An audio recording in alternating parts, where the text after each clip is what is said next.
The following program, The Russ Belville Show, is intended for responsible adults only. We advocate to the repeal of marijuana prohibition for adults. We discuss the science, culture, and controversy about America's marijuana laws. We do not advocate any illegal activity and encourage all listeners to learn their state and federal marijuana laws.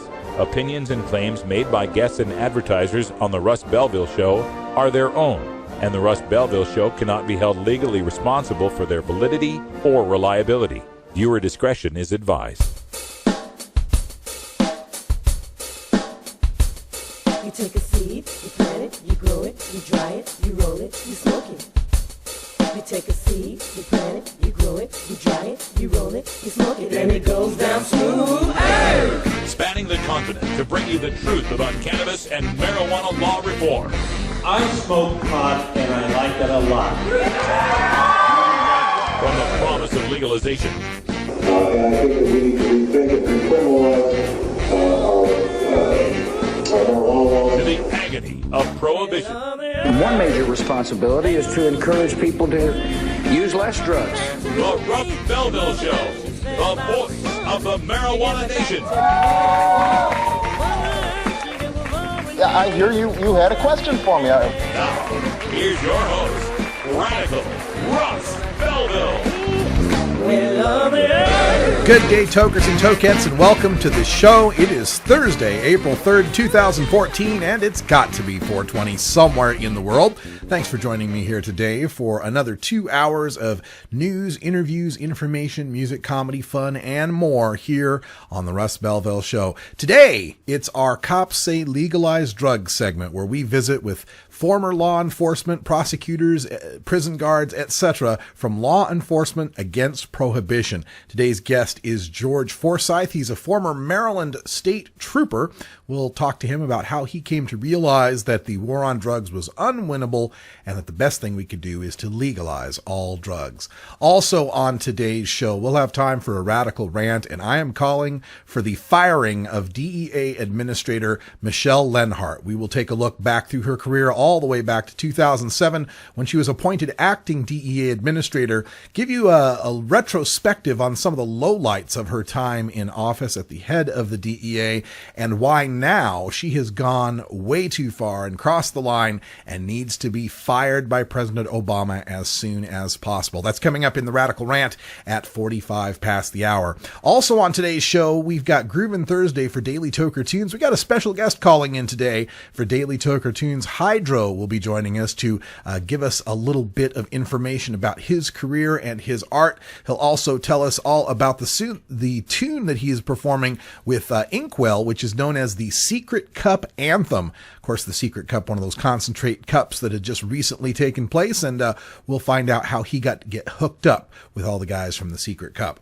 Also on today's show, we'll go behind the headlines where the Oregon State Police is dropping out of an anti-marijuana summit that they were sponsors of. We'll tell you why they've dropped out and give you a little look at the craziness that they do at this private all law enforcement summit against marijuana in the state of Oregon.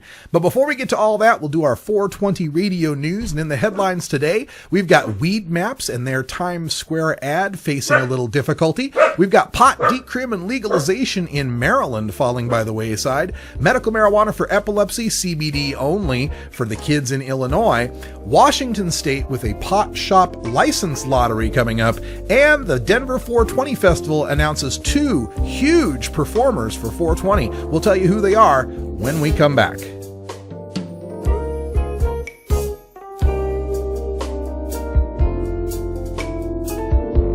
We'll be right back after these messages from our 420 friendly sponsors. Support these advertisers because their ad money goes straight to the Russ Belville Show.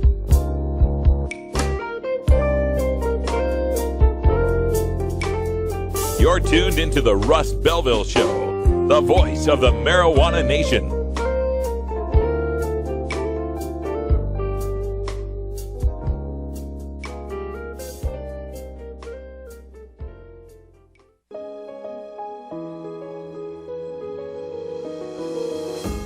Cannabis Outreach Collective is an alternative health and wellness option located in Gladstone, Oregon, that serves patients in the Portland area and beyond. We are a full-service alternative health and wellness collective accommodating patients with natural, organic, holistic, and homeopathic remedies, nutritional guidance, advice, education, and medical cannabis, fully in accordance with Oregon OMMP law. You can find out more about Cannabis Outreach Collective on Facebook at COC503 or by emailing cannabisoutreachcollective503@gmail.com or by telephone at 503-853-1319. Check out our menu on Weed Maps and visit Cannabis Outreach Collective today. 420 Radio, your ticket to the High Times Cannabis Cups. When you are starting up a medical cannabis business, you don't just want any attorney. You want a fired-up lawyer who understands the needs of cannabis consumers. The Law Office of Lauren Vasquez is your fired-up lawyer for the cannabis industry. Lauren Vasquez knows the details of California marijuana law from both a personal and professional angle. Lauren Vasquez rose from the ranks of college normal activists to become one of the Bay Area's best marijuana lawyers. Visit her website, fireduplawyer.com, or call 1-855-MMJ-LAWS for more information. That's 855-665-5297 for Lauren Vasquez, your fired-up lawyer, or email fireduplawyer@gmail.com. The number again is 855-MMJ-LAWS, 855-665-5297 for your fired-up lawyer, Lauren Vasquez. Lauren Vasquez is an activist attorney you can trust. Call today.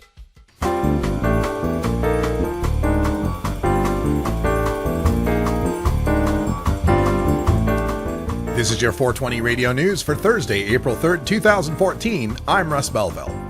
Times Square pro-legalization marijuana ad debut delayed by CBS from Mashable.com.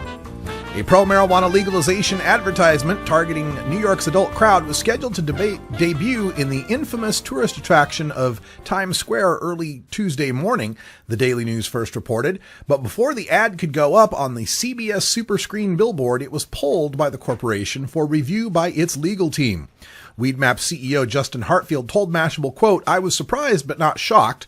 The creative was really tame, especially by our standards," end quote. The ad was purchased by Weedmaps, a medical marijuana review site where patients can post their accounts of anything from local dispensaries to doctors. It features a 10-second looping video that displays the words Hi, H-I-G-H, NYC on a light green background before revealing the name of the company, which then vanishes into a cloud of smoke to show the site's URL and the hashtag HIGHNYC. The planned spot was supposed to be displayed at 42nd Street between 7th and 8th Avenues, the heart of Times Square. Normal was scheduled to run a 15-second pro-legalization ad in 2010 on the same billboard as the Weedmap spot, but CBS abruptly reversed its approval of the ad soon before it was supposed to go up. After a Change.org petition garnered nearly 10,000 signatures, however, CBS went back on this decision, and Normal ran a second ad in Times Square later that year. Pot decriminalization and legalization bills die in Maryland House Committee, from the Washington Post. A committee in Maryland's House of Delegates on Wednesday killed legislation that would have legalized or decriminalized the use of marijuana in the state, choosing instead to form a task force to study the issue. The only major initiative on marijuana still alive in the General Assembly is a bill to revise the state's medical marijuana law to make the drug more accessible to patients.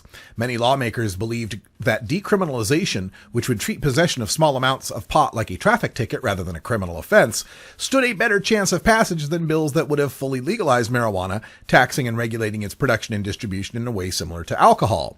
But House Judiciary Committee Chairman Joseph F. Valerio Jr. and members of his panel expressed concerns about both legalization and decriminalization and did not let the bills move forward. Medical marijuana for epilepsy in Illinois, from the Chicago Tribune.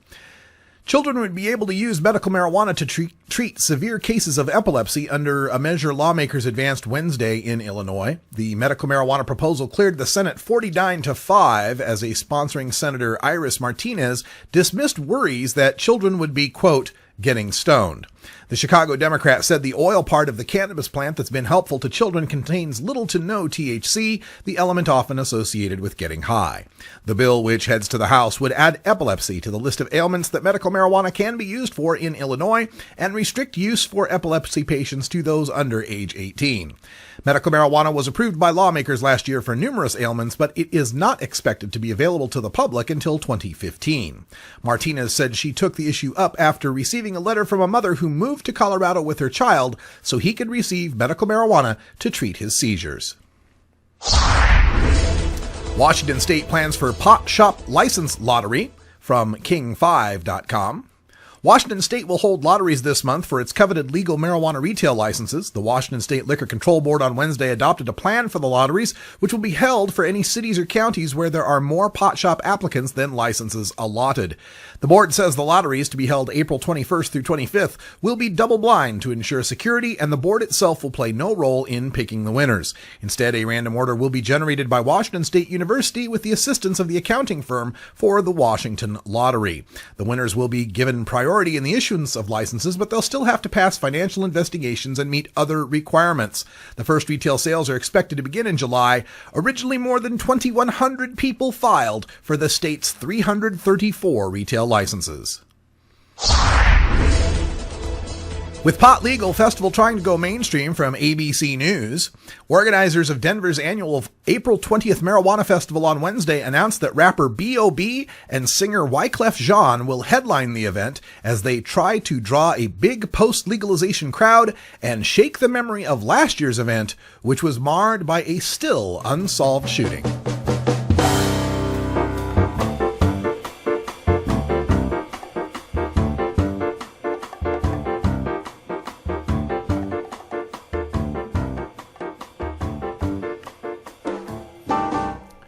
This has been your 420 Radio News for Thursday, April 3rd, 2014.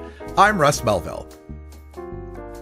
When we come back, we'll go behind the headlines to take a look at the Oregon State Police and their withdrawal from a 5-year anti-marijuana summit, or I should say a summit that's taken place for the past 5 years, here in the state of Oregon. We'll tell you why they withdrew and some of the crazy quotes from their participants when we come back. You're listening to The Russ Belville Show on 420radio.org.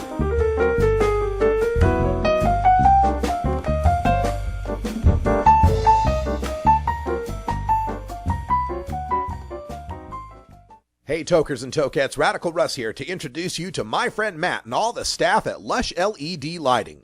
Growing plants indoors can be a rewarding hobby, but electricity bills can go through the roof. Then you have to cool down all those big hot lights. It can drive a grower insane. With Lush LED Lighting, you can solve many of these issues and double your rewards. If you thought LEDs were meet the tech of today, Matt and his scientists have developed the perfect light for flowering plants with far less cost and heat. And the results? Let's just say I appear at a lot of events with the masters of indoor horticulture, and the harvests I saw from Lush LED Lighting were big, tight, sticky, and very effective. Check out LushLEDlighting.com right now and tell them Radical Russ sent you. Double your rewards and lower your expenses with Lush LED Lighting.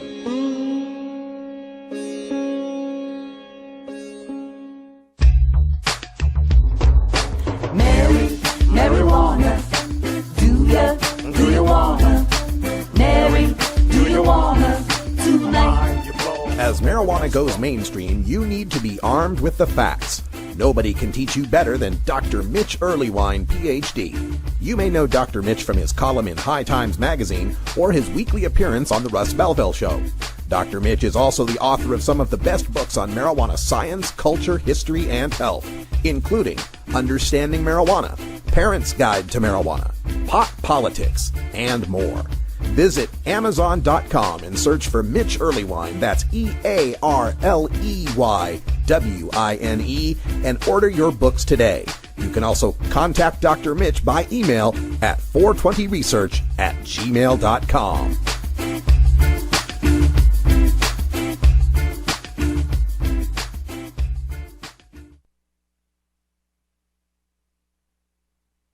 Welcome back. Time for us to go behind the headlines. And on today's episode, we're taking a look at some reporting by Noel Crombie at the Oregonian, who tells us the Oregon State Police will no longer be sending two of its representatives to an upcoming anti-marijuana legalization summit.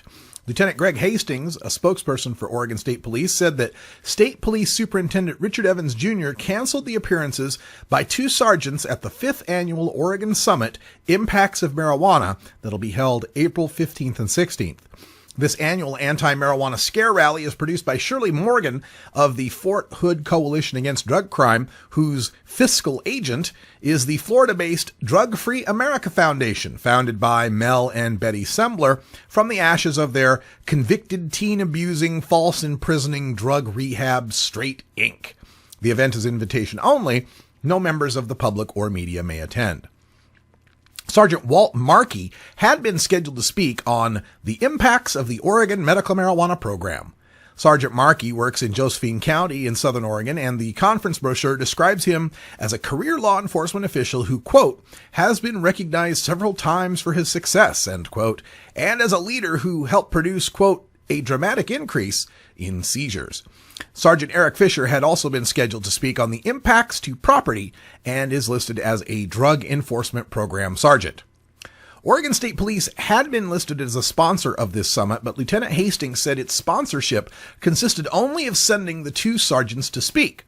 There was no promotion by or financial sponsorship from the Oregon State Police, according to Lieutenant Hastings. Thus, it would seem the Oregon State Police are no longer sponsoring the event. Now, Superintendent Evans cited the invitation-only nature of the event as the reason for the withdrawal. However, Noel Crombie at the Oregonian reports that the governor's office contacted the Oregon State Police to learn more about its participation in the summit. While there are many county and city-level law enforcement participating, Oregon State Police was the only state agency listed as sponsors. Now, this event, the brochure for the event, explains, if you think marijuana is harmless, then you will want to attend this summit to learn more about why it is not a harmless drug and see for yourself the real impacts marijuana is having in our communities. Well, if that's the case, why is only invited law enforcement allowed to attend? Could it be that they're the only ones who still think marijuana is harmless? Or could it be that they don't want the embarrassment of the public hearing their top speakers issuing inanities at this event? Let me tell you what the items here are. Peter Hitchens, a writer for the Mail on Sunday, is quoted in the brochure as saying, quote, "Those who ignore the correlation between cannabis and mental illness are as reckless as the tobacco barons who denied the link between smoking and lung cancer." Apparently, Hitchens doesn't understand the difference between correlation and causation and can't read the hospital stats from the past century in the UK that show no appreciable increase in mental illness, even as cannabis use skyrocketed. Monty Stiles, a retired U.S. attorney for Idaho, said, quote, "There's no such thing as smokable medicine. To me, that's as ridiculous as saying, chew this pile of gravel because there's iron in it." Wow, exposing his ignorance of any sort of medical or nutritional education.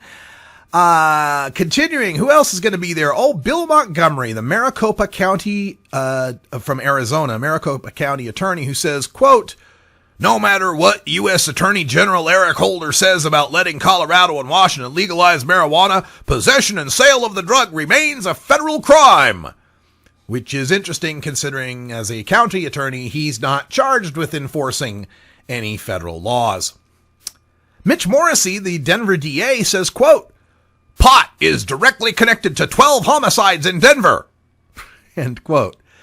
He's far less cool than the British singer Morrissey and apparently not familiar with Mexican cartel homicide stats. Okay. John J. Coleman will be speaking there. He's the president of Drug Watch International. He says, quote, "Tax money from pot won't pay a fraction of the cost to society." End quote. So, mathematically speaking, he must believe that Colorado suffered more than $2.1 million in cost to society in January, since that's how much tax money was raised. And finally, Calvina Fay, the executive director of Save Our Society from Drugs and the Drug-Free America Foundation, says, quote, Most parents also do not realize how potent marijuana has become over the years, end quote. Not realizing that she's explaining how unregulated markets produce more concentrated drugs that are never labeled for potency.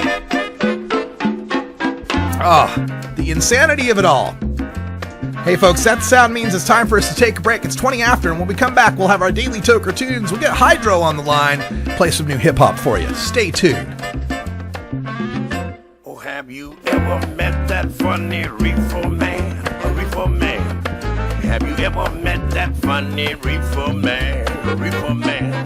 If he said he swam to China, he would sell you South Carolina. Then you know you're talking to that reefer man.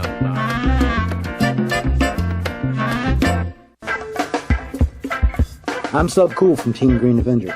At TGAgenetics.com, we are working on the leading edge of medical strains. Our strains are rigorously tested for THC, CBD, THCV, and other critical cannabinoids. Know your grow. Check out our genetic diversity at TGAgenetics.com, the home of Jelly Bean, Jack the Ripper, Vortex, and other award-winning cannabis strains.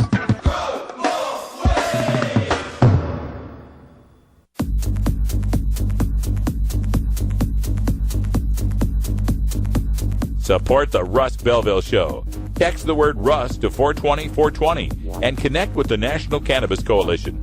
You can also send $10 to the Russ Belville Show right from your smartphone. That's Russ to 420-420. You're listening to Radical Russ on the Russ Belville Show.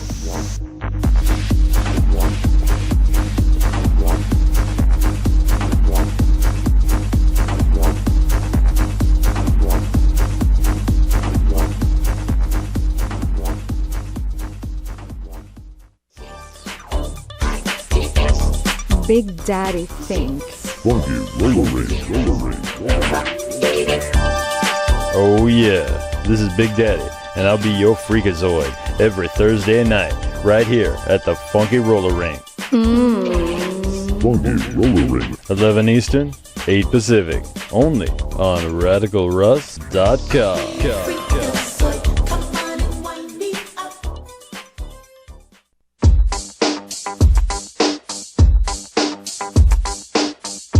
Everyone knows music and marijuana go together, so let's wind up our 20 after break with the Russ Belville Show's Daily Toker Tunes, the best in pod-safe 420 music from around the web. Today is Groovin' Thursday, featuring rap, hip-hop, soul, and funk music. Now, sit back and enjoy your Daily Toker Tune. Welcome back, everybody. It's 23 after the hour, and joining us on the telephone, we got Highdro on the line. How you doing, Highdro? Hello, Highdro, are you there? Oh, hell. Let's try this again.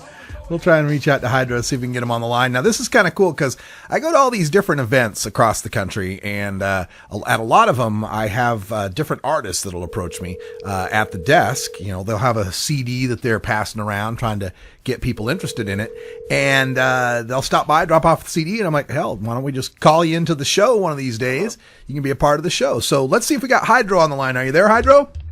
Hey. Hey, good to hear from you. How are you doing? Good. How about you? I'm doing fantastic. And I was just telling people how we met at, what was it, the San Bernardino Cup? That's right. Right on. So tell people a little bit about your art and your label and what you're doing lately. Cool. Yeah, definitely. I'm from Las Vegas. I'm a hip-hop artist, heavily influenced by reggae, so I put a lot of that into the music. Got a ton of new projects coming out right now, 5 albums deep. The last one was with a full live reggae band and a beatboxer behind me. It's called GDB and Highdro. We broke the top 50 in the reggae iTunes charts with that one. In a nutshell, just I'm giving back to the music. You know, music kind of raised me since I was a kid. It was a big influence in my life. So as I got older and I was just into it, I never really sought a career in it. Plenty of friends and eventually fans were telling me, you know, keep doing it, it's awesome.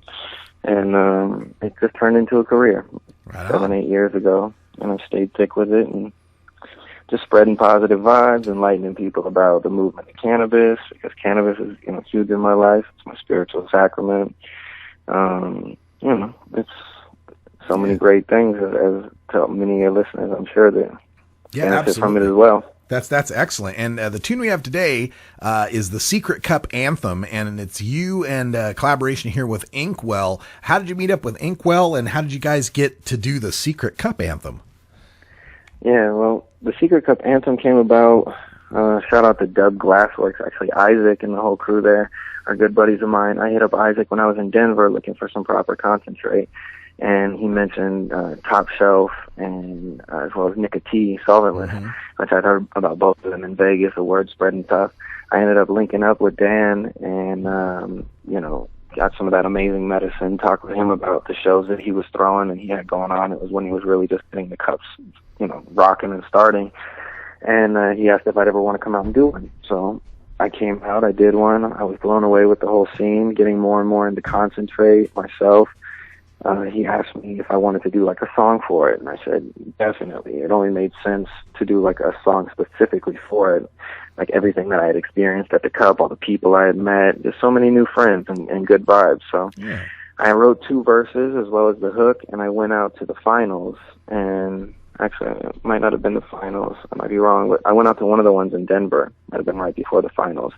And I got the last verse with my experiences of that trip, basically. So I put together a really solid last verse, which capped everything off. Dan loved it. Inkwell is a buddy of mine that I've been making music with for quite a while. He did the song High with me. He produced one of my favorite songs of all time, the Jack Hare tribute, which I had written for years prior to meeting Inkwell, and I never had a producer to really make it what it needed to be. And once I met with Inkwell, it just made sense. He was doing some of my other music. He loved the lyrics of the song, and he wanted to take the project on, and he went above and beyond creating something even better than I imagined for the song. This is what it really needed. It's a 6-minute-long song all about Jack's book, The Emperor Wears No Clothes, and just the impact that it made on my life when I read it. And, I knew that he would be the one to approach with the Secret Cup Anthem because it meant a lot to me too. I wanted to really give back to Dan and all that he had did for me, bringing me out to the Cup and so many new friends and fans. So that's cool. Inkwell again just put the icing on the cake and made an amazing track. I put him as actually Highdro and Inkwell on the song because he also made the music video. Cool. So he's a very, very talented guy. Now, if people want to get in touch with you, you got a website or a Facebook or places they can download your music? For sure. You can go to the IamHighdro.com, and it's Highdro. Also Highdro.net, which is the Highdro. I'm on Facebook. I'm on Twitter at same thing, Highdro. So the name is kind of funny how it came about. I like I said, falling into music, it was never anything I directly wanted to do. Friends of mine got me into doing features, and it just built, and they kind of gave me that name. My name was always Joe Dro, people would call me. So then it ended up just building. He was like, you should call yourself Highdro, because you're always like trying to take things to the next level, and you're about the cannabis and shit, and your name's already Dro, so it'd be a perfect infusion. And I thought it was kind of dumb at first, but it just kind of grew on me and eventually manifested into where I am today. There's no turning back. All right. Well, check out Highdro out there on the social networks, and IamHighdro.com out there. Thanks so much for calling in, Highdro. Appreciate you giving us some music for today. I really appreciate you having me on. Thank you, and have a blessed day. All right. All right. Peace.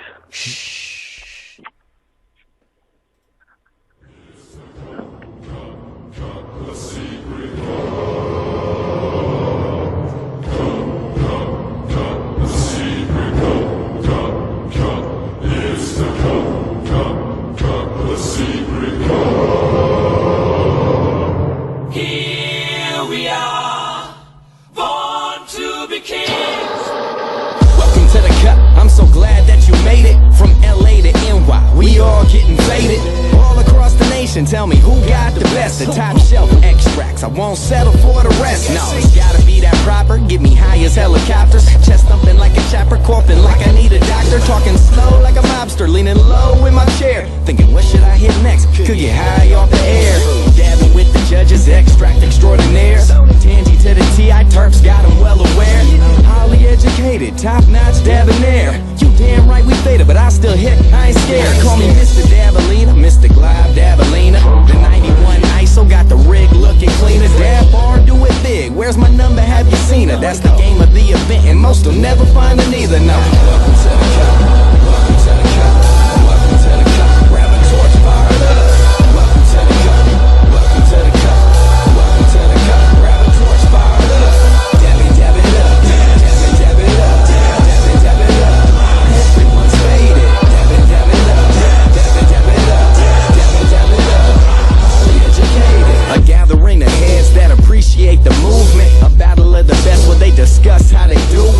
friendly competition to see who will take the belt, the title of the champ, and the #1 melt. So you think you got that fire? Put your Earl on the line, but don't come looking like SF #9.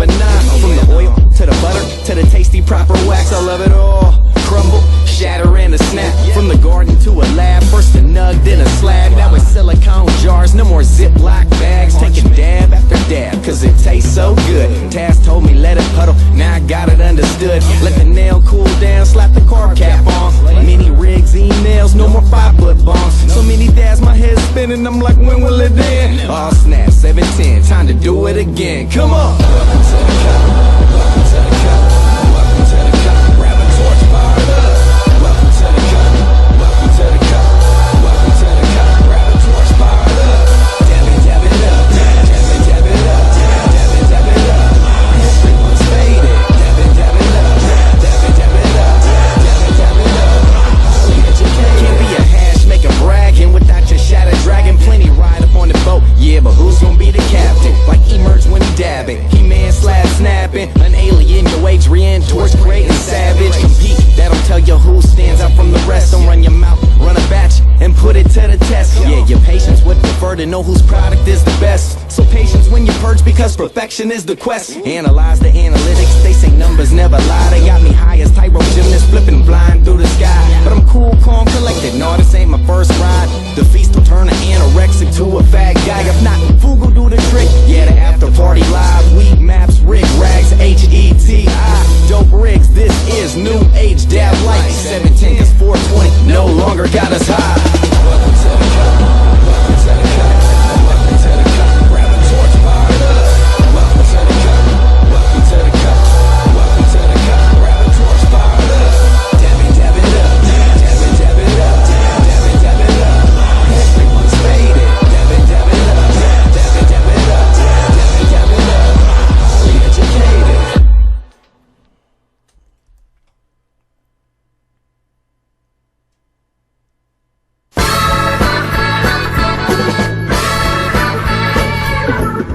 Support the Russ Belville Show. Text the word Russ to 420-420 and connect with the National Cannabis Coalition. You can also send $10 to the Russ Belville Show right from your smartphone. That's Russ to 420-420.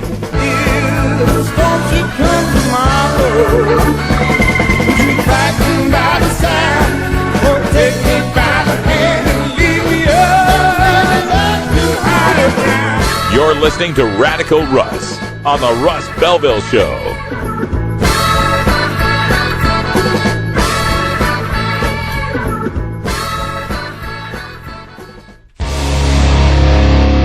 This is Radical Russ, encouraging you to take a look at the Weed Blog every day. Johnny Green and the staff at the Weed Blog are on top of all the latest developments in the fight to end marijuana prohibition nationwide. You can even get the Weed Blog on your smartphone by installing the Weed Blog app for iPhone and Android. If it's about weed, it's on the Weed Blog, including my original writing. So don't delay, read the Weed Blog today.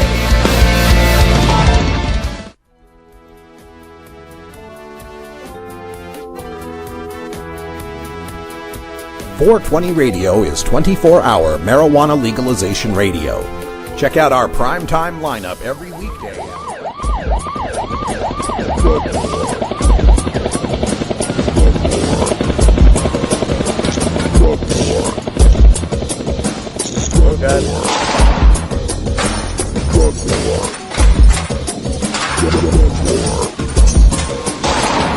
One of the most disturbing elements of the Prohibition War is how it's made police the enemy of otherwise law-abiding cannabis consumers.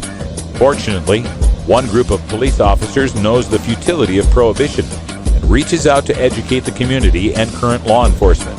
Today, the Russ Belville Show visits with another speaker from Law Enforcement Against Prohibition with one clear message. Cops say legalize drugs. Welcome back, everybody. Just about 35 after the hour, and we've got another member of Law Enforcement Against Prohibition joining us today to say why cops say legalize drugs. It's George Forsythe. He's a former trooper with the Maryland State Police. Hello, George. How are you? How are you doing, Russ? I'm doing great. And, we were just covering some news out of Maryland. Apparently, your House of Delegates, a committee out there, squashed some bills for marijuana decriminalization and marijuana legalization. Can you briefly tell those delegates why that was a bad idea? Well, I was there. I testified. I thought I told them then why that was a bad idea. The point I had was the same point that Leap's been making. The war on drugs, marijuana and other drugs, has been a failure. It's not working. It's just turning our neighborhoods into war zones. And then from a personal experience as a police officer, I even shared with them that when it came to, if you want to separate marijuana from other drugs, from a law enforcement perspective, just on the use of marijuana, you don't see much problem with that. You don't see much problem from a law enforcement perspective, and I tried to share that with them. But on the other side, the misinformation that my former colleagues in law enforcement, some of them or the prosecution officers would come up with, was ridiculous. It was like something out of Reefer Madness. It was, and they just buy into it, I guess. What do they say that these delegates are buying into? Well, it seems like from the law enforcement, there were other people who testified that they were anti-legalization, but specifically what I paid attention to, the law enforcement side, the two issues that seemed like they kept hammering on was, number one, we don't know if there's going to be a big increase in driving while intoxicated. That was number one. That seemed like they all brought up that point. And the other point was how much other stuff they get with marijuana being illegal. By that I mean, they had police officers that would stand up and testify that, I've seized hundreds of pounds of cocaine and all different kinds of guns and everything else that started with somebody was driving their car, and we smelled marijuana or saw marijuana or whatever, arrested them for marijuana, and then searched the whole car. And what I brought up when it came my turn to testify, after listening to all that, I said, well, delegates, you make the laws, why don't you just outlaw air fresheners? Then you can just search everybody's car. And but that seems to be their 2 points. And the one with the DWI, they were harping on we don't have a method in place where we can test drivers to see if they're over the legal limit of marijuana in their system.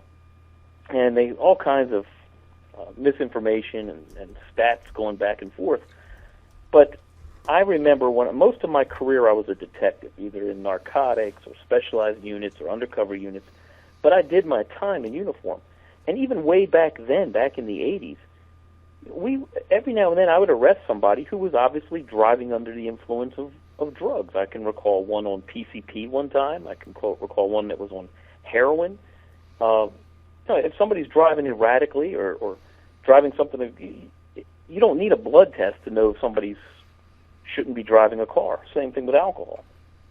But those were the 2 points. There was a few other little points, but those were the two big ones that law enforcement, that they said was their reasoning for wanting marijuana to remain illegal. Mm. That one about keeping marijuana illegal as the pretext for picking up on bigger crimes, that the fishing net aspect of that is pretty shocking. I mean, especially when we start taking a look at some of the statistics, especially on the Eastern Seaboard with respect to the racial disparity with which that fishing net seems to scoop up fish. Yeah, and it's used quite a bit. Now, the other thing that's kind of frustrating when I hear that you were there for hearing those testimony, is this idea that there's no way of catching the stoned driver, the so-called stoned driver, which, I mean, shouldn't that be terrifying the delegates that, oh my gosh, there's people smoking pot in Maryland now and we have no way of catching them? Well, that was my premise. It's not like this stuff just started growing yesterday. Yeah. There already are people smoking marijuana. This isn't a new drug. This isn't something that, like bath salts that people are all of a sudden talking about. Marijuana has been around for a very long time. And so they said that we don't want to legalize this without they kept using the term infrastructure. And my point was, when I talked to them, was well, why don't we have that infrastructure? What are you waiting for? Yeah.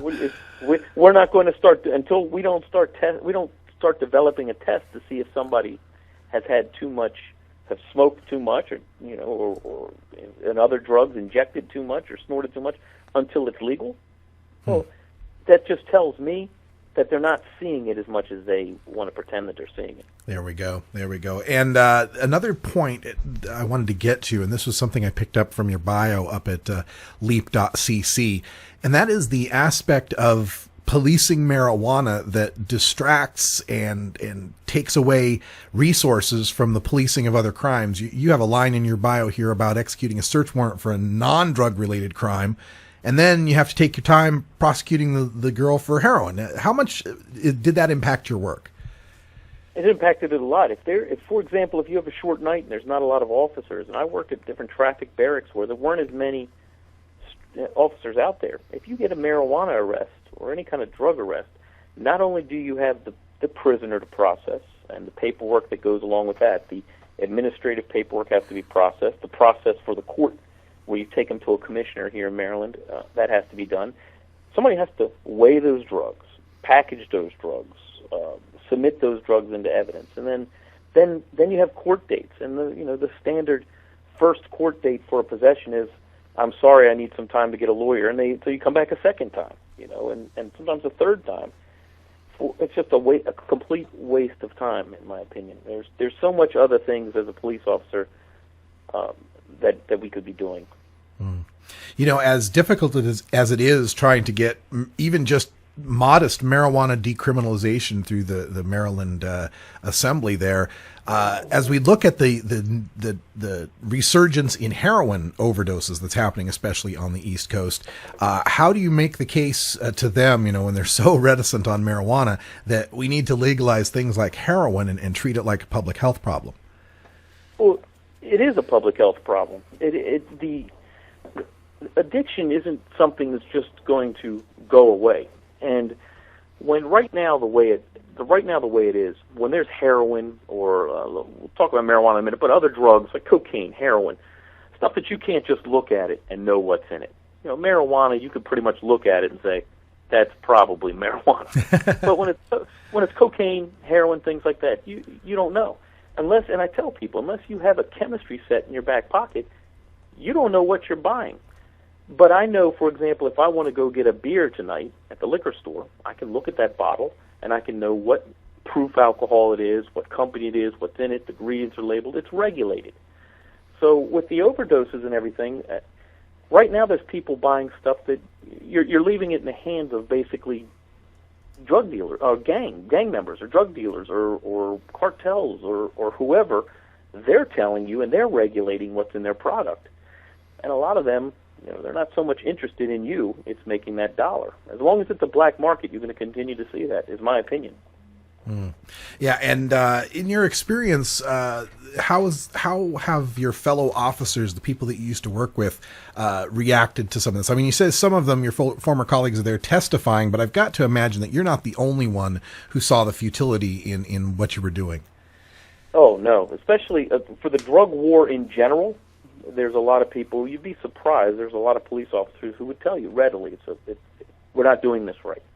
But when it comes to marijuana, there are a lot more officers than people realize who think, you may get the officers who don't care. They don't, I don't care one way or the other is the general answer when it comes to marijuana. I don't care if you legalize it or not, really. There's some that are pro-legalization. Most of them are a general, if you tell me what to enforce, I'll go enforce it. I don't care if it's legal or not. And then there are some, and there were some that were testifying that are, and I trust me, I have my fair share of debates and conversations with former colleagues of mine and friends of mine and what we call brothers behind the badge, and there's quite a few of them are adamant about keeping it illegal. I've even been called a hippie a couple of times. Well, you do have more hair than I do, but that's not saying much. I've seen your pictures. That may be true. Yeah. George Forsythe is a former trooper with the Maryland State Police. We want to remind you, if you want to book a speaker like George in your area, Law Enforcement Against Prohibition can help you out. Contact Darby at leap.cc, leap.cc. Go on the website, check out their speakers bureau. You can get a fine speaker like George or another one to come out and tell you why cops say legalize drugs. One closing point I wanted to get to, I noticed in your bio a mention of your father dying of complications from late-stage alcoholism. My father was an alcoholic as well. Fortunately, got treatment back in like 1980. Been clean and sober since. But that seems to be one of the things our opponents will say is, well, we already have 2 terrible drugs with alcohol and tobacco. Why would we want to add a third one? Can you explain why alcohol maybe might not be the right comparison when we're talking about this issue? Well, from a law enforcement perspective, and I think across the board you would hear this, if you got anybody who wants to sit down and be honest with you, alcohol, from a law enforcement perspective, is much more problematic. Let's just take DWIs out of it. Let's just throw that to the side, and let's put in the guy who comes home drunk, and he's angry, and he fights with his wife, the domestics, the fist fights, the people passing out drunk, the rapes, when it comes to the use of alcohol compared to use of marijuana. And it reminds me of a point at when I testified, one of the officers showed a video of, we want to show you what it can be like if marijuana was legalized. And they showed a hemp fest from somewhere. I don't know where it was, but it was a hemp fest. They interviewed these kids, and they walked around. Well, but when I say kids, I'm a little bit older. These guys were like college age. So they're talking to these guys, and they're smoking marijuana, answering their questions. And they said at the end of playing their video that this is what you're going to see all over Maryland if you legalize it. And I couldn't help but think, as an older police officer, if you told me you got 2 choices to work tonight, you can work the Preakness infield party or the college beer bash outdoor beer garden, or I could work the hemp fest with those kids I saw in that video, I would take the hemp fest every time. I didn't see any police walking around. I didn't see any fist fights. I didn't see any people throwing up all over the ground and tearing stuff up, and that you see a lot of times at that, especially that age group, when there's a lot of drinking. So from a law enforcement aspect, the use of marijuana when it comes to those kind of problems, there is literally no comparison. So, as a matter of fact, I was a hostage negotiator also for about 15 years. Never saw a marijuana suicide, a person standing on top of a roof saying they can fly because they're high on marijuana, or anything else. I just didn't see anything like that. And if they're honest, they'll say the same thing. That's so good to hear, coming from a law enforcement perspective like yours. Thank you so much for joining us. George Forsythe from Law Enforcement Against Prohibition, and good luck to you, sir. Thank you very much, Russ. Have a good rest of the night. All right, you too. They make some good cops in Maryland, don't they? Hey, when we come back, we're going to talk about a bad cop, Michele Leonhart, the head of the DEA, and why she needs to go now. Stay tuned.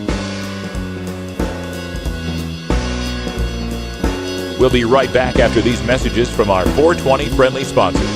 Support these advertisers because their ad money goes straight to the Russ Belville Show. You're tuned into the Russ Belville Show, the voice of the marijuana nation.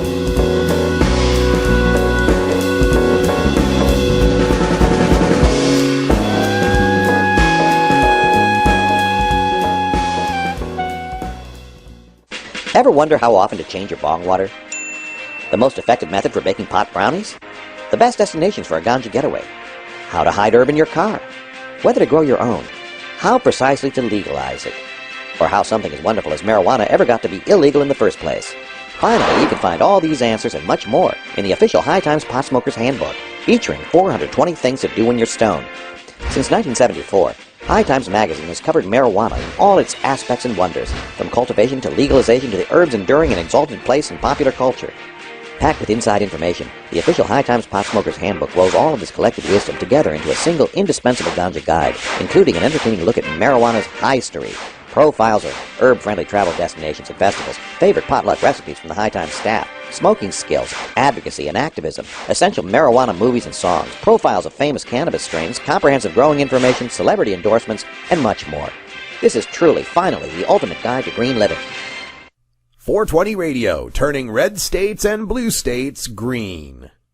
Don't kid yourself. Taking drugs does mess up your life. It's not cool. Jive, marry, grifo, grass, hay. Technically, it's cannabis sativa, the common name, marijuana. She has found a crutch to see her through her difficulties instead of facing up to them and coping with them. And in time, she may be ready to try something different, something better.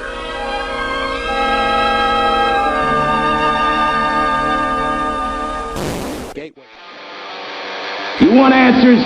I'm as mad as hell, and I'm not going to take this anymore. You want answers? You have offended my family. I think I'm entitled. You want answers? I want the truth. And you have offended a Shaolin temple. You can't handle the truth. Surely you can't be serious.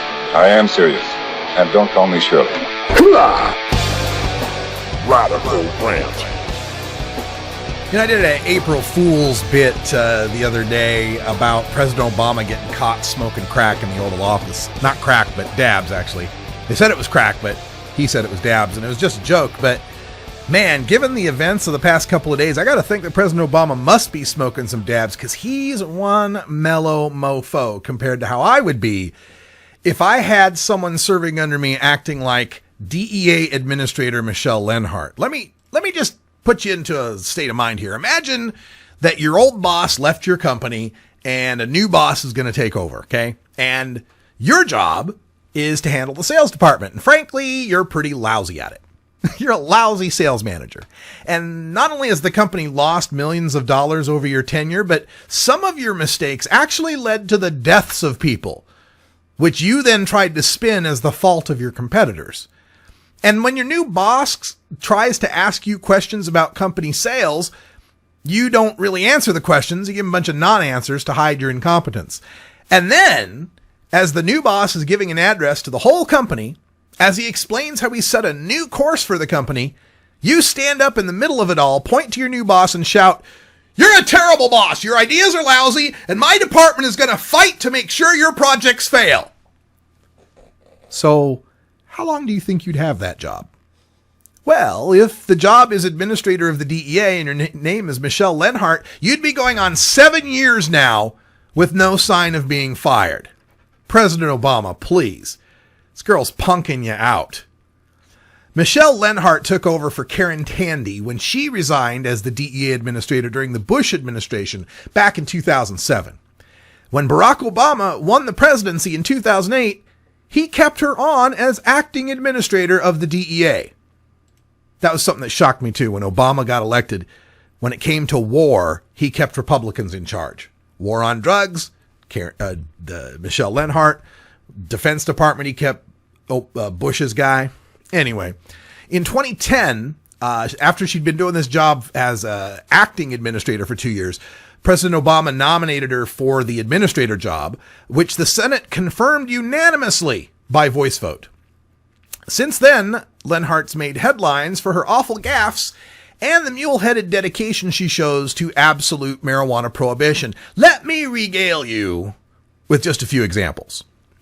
In 2011, the Washington Post reported on the spike in homicide in northern Mexico. The story related how in 2009, there were over 1,180 children killed in drug-related violence. Michele Leonhart's reaction to the slaughtered Mexican children was saying that while it, quote, may seem contradictory, the unfortunate level of violence is a sign of success in the fight against drugs, end quote. Yeah, right. You can't win a drug war without 1,000 or more dead kids, huh, Michele? When you're the DEA administrator, and this is really the core of the problem, you're constrained by statute to oppose the legalization of any drug in Schedule 1. And that designation includes heroin, LSD, PCP, peyote, and incorrectly cannabis, and it represents drugs with a high potential for abuse, no medical use, and no safe use under medical supervision. So, the fact that cannabis remains in a schedule with no medical value, while Schedule 2 drugs like methamphetamine and cocaine can be prescribed for medical use, Well, that's just insane. And that's why Michele Leonhart ends up sounding so insane.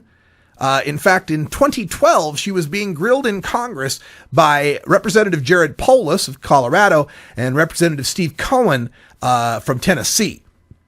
Let me read to you some of that transcript. Representative Polis asks, "Is crack worse for a person than marijuana?" Leonhart responds, "I believe all illegal drugs are bad." "Is methamphetamine worse for somebody's health than marijuana?" "I don't think any illegal drug is good." "Is heroin worse for someone's health than marijuana?" Again, all drugs, it's either yes, no, or I don't know. If you don't know, you can look this up. You should know as the chief administrator for the Drug Enforcement Agency. Is heroin worse for someone's health than marijuana? So that was Representative Polis's questions, and then Representative Cohen didn't get much more of a response. Representative Cohen asked, "Would you agree that marijuana causes less harm to individuals than meth, crack, cocaine, and heroin?" Leonhart responds, "As a former police officer, as a 32-year DEA agent, I can tell you that I think marijuana is an insidious drug." "That's not the question I asked you, ma'am. Does marijuana cause less damage to the American society and to individuals than meth, crack, cocaine, and heroin? Does it make people have to kill to get their fix?" "I can tell you that more teens enter treatment for..." "Can you answer my question?" That was 2012. Obama didn't fire her then either. Then this year, in January, Michele Leonhart was speaking to a national gathering of sheriffs. She slammed the Obama administration's tolerance of Colorado and Washington legalization. According to one sheriff in attendance, quote, "She said her lowest point in 33 years in the DEA was when she learned they'd flown a hemp flag over the Capitol on July 4th. End quote. Worst point, lowest point, 33 years in the DEA, a hemp flag over the Capitol. Not the tens of thousands of dead Mexicans, not the resurgent overdose deaths from heroin, not the prescription drug overdose epidemic, but a hemp flag, like the ones our founding fathers flew, like the ones that flew over the Capitol all the way up until World War II and beyond. That was her lowest point in 33 years. And according to the sheriff who spoke to the Boston Herald about the closed-door event, Leonhart was angry that President Obama said that marijuana was no more harmful than alcohol. Quote, "She said she felt the administration didn't understand the science enough to make those kind of statements." End quote.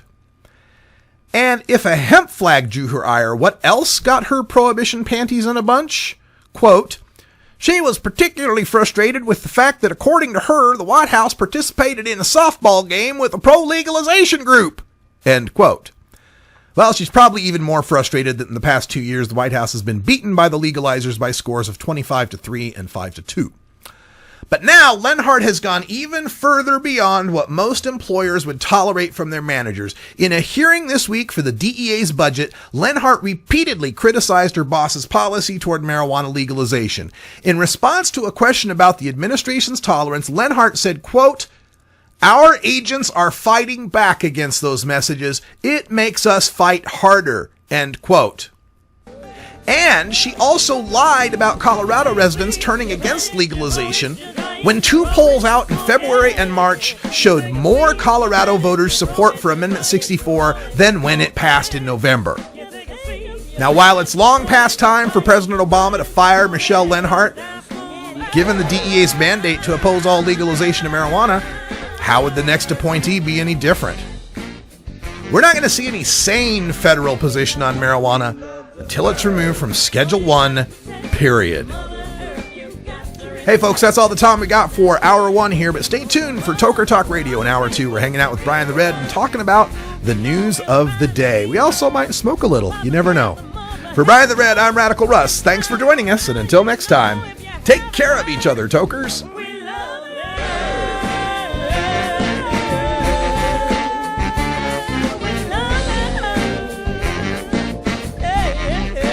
This is the Russ Belville Show. The Russ Belville Show is blogging and podcasting daily at radicalruss.com. Take a seat, it, you grow it, you dry it, you roll it, you smoke it. You take a seed, you plant it, you grow it, you dry it, you roll it, you smoke it. You take a seed, you plant it, you grow it, you dry it, you roll it.